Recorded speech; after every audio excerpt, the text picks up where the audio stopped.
U.S. envoy Steve Witkoff on Wednesday met with Russian President Vladimir Putin 2 days before a deadline set by Donald Trump for Russia to agree to peace in Ukraine or face new sanctions.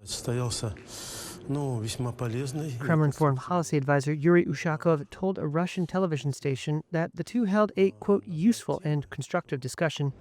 He said Moscow had received certain, quote, signals from Trump and had sent messages in return. There was no immediate comment from the U.S. side. Trump, increasingly frustrated with Putin over the lack of progress towards peace, has threatened to impose heavy tariffs on countries that buy Russian exports. He is exerting particular pressure on India, which, along with China, is a huge buyer of Russian oil. The Kremlin says threats to penalize countries that trade with Russia are illegal. It was not clear what Russia might offer to Witkoff in order to stave off Trump's threat.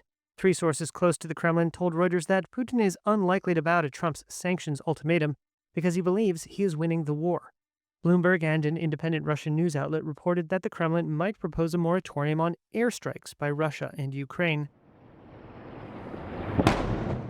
Such a move, if agreed, would fall well short of the full and immediate ceasefire that Ukraine and the U.S. have been seeking for months, but it might have the diplomatic effect of lifting U.S. pressure.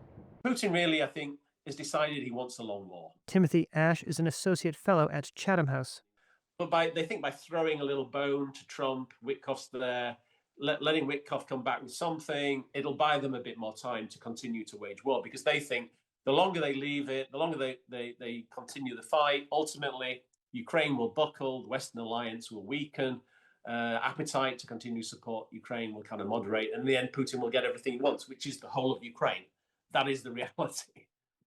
Ukraine had accepted Trump's demand that both sides agree to an immediate ceasefire, but Moscow said it sought a final and durable settlement, not a pause.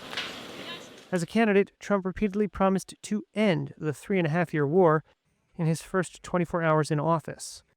Ash said it's unclear how much stomach Trump has for pressuring Moscow. I just don't think so, because he's actually not shown so far, a desire to do anything, really hard and specific in support of Ukraine and to hurt the Russians.